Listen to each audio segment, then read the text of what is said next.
इतिहास गवाह है कि युद्ध वही देश जीतता है जिसके पास दूर तक मार करने वाली और सटीक मिसाइल होती है। पाक की मौजूदा अस्त्र मार्क 1 पहले ही कमाल कर रही है, लेकिन अस्त्र मार्क 2 एक बहुत बड़ी छलांग है।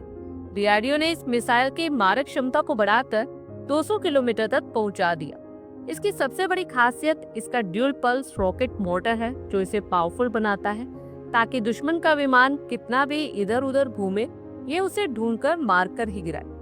IDRW की एक रिपोर्ट के अकॉर्डिंगली भारतीय वायुसेना इस मिसाइल को लेकर इतनी सीरियस है कि वो इसके प्रोडक्शन में कोई भी डिले नहीं चाहती। इसलिए डीआरडीओ 2 अलग अलग प्रोडक्शन पार्टनर्स को सिलेक्ट करेगा ताकि मिसाइल तेजी से बनकर सेना को मिल सके और 2038 के आसपास से इसके फ्रंट लाइन यूनिट्स में शामिल होने की उम्मीद है। ये मिसाइल विशेष रूप से चीन द्वारा पाकिस्तान को दी गई PL-15E मिसाइल्स का करारा जवाब है। जब ये मिसाइल्स हमारे सुखोई 30, MKI और तेजस मार्क 1 फाइटर जेट्स में लगेगी तो भारत का हवाई सुरक्षा कवच दुनिया के किसी भी देश से टक्कर लेने के लिए तैयार होगा। बता दें कि अस्त्र मार्क 2 सिर्फ एक मिसाइल नहीं बल्कि एक उड़ता हुआ रोबोट है जो दुश्मन का पीछा कभी नहीं छोड़ता। पहले इसकी रेंज कम थी, लेकिन अब रिसर्चेस के बाद ये 200 किलोमीटर दूर बैठे दुश्मन को भी निशाना बना सकती है। इसकी तकनीक बहुत इंटरेस्टिंग है। ये मिसाइल उड़ान के स्टार्टिंग पार्ट में थोड़ा फ्यूल बचा लेती है और जब वो दुश्मन के पास पहुंचती है तो उसका दूसरा पल्स यानी इग्निशन स्टार्ट होता है। इसी मिसाइल की स्पीड लास्ट मिनट में सडनली बढ़ जाती है, जिसे दुश्मनों को बचने तक का मौका भी नहीं मिलता। अस्त्र mark 2 missile fire and forget technique पर बेस्ड है। पायलट को बस टारगेट लॉक करके बटन दबाना है, उसके बाद मिसाइल खुद अपना रास्ता तय करती है। पड़ोसी देशों के पास मौजूद चाइनीज मॉडल का तोड़ भारत ने ढूंढ लिया और पाकिस्तान के पास चीन की PL-15E मिसाइल है। लेकिन एक्सपर्ट्स का कहना है कि अस्त्र मार्क 2 तकनीक के मामले में उससे भी कहीं ज्यादा एडवांस है। स्पेशली मिसाइल की एनर्जी को सेव करने की क्षमता इसे घातक बना देती। इसमें लगे एडवांस सेंसर दुश्मन के इलेक्ट्रॉनिक रडार जैमिंग को भी नाकाम कर सकती है। यानी दुश्मन चाहे कितनी भी कोशिश कर ले, अस्त्र मार्क 2 अपना रास्ता नहीं भटकेगी।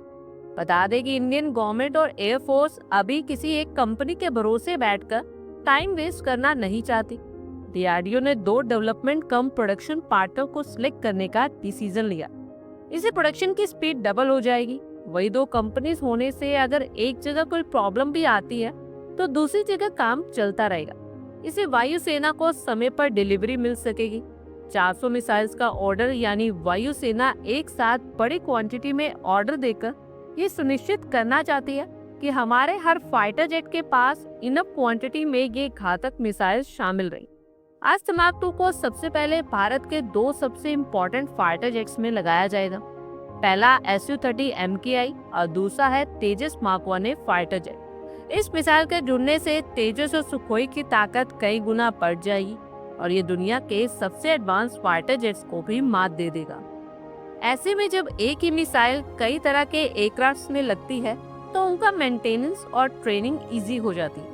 हालांकि ये मिसाइल अभी टेस्टिंग और डेवलपमेंट के स्टेज पर है और अगले कुछ सालों में इसके कोई और भी परीक्षण किए जाएंगे ताकि हर मौसम और सिचुएशन में इसकी मारक क्षमता को टेस्ट किया जा सके। वहीं साल 2038 तक ये मिसाइल पूरी तरह से तैयार होकर हमारी फ्रंट लाइन यूनिट्स का हिस्सा बन जाएगी। इससे हमारी भारतीय वायुसेना की ताकत भी पहले से कई गुना बढ़ जाएगी और भारत के डिफेंस के क्षेत्र में भी और ज्यादा आत्मनिर्भर बनता जाएगा, जिससे विदेशों पर निर्भरता भी खत्म हो जाएगी। आप लोगों की क्या कुछ राय है, कमेंट बॉक्स में शेयर करें। आई होप आपको हमारी ये वीडियो अच्छी लगी होगी और आगे भी इसी तरह के अपडेट्स के लिए हमारे चैनल को जरूर सब्सक्राइब करें। धन्यवाद।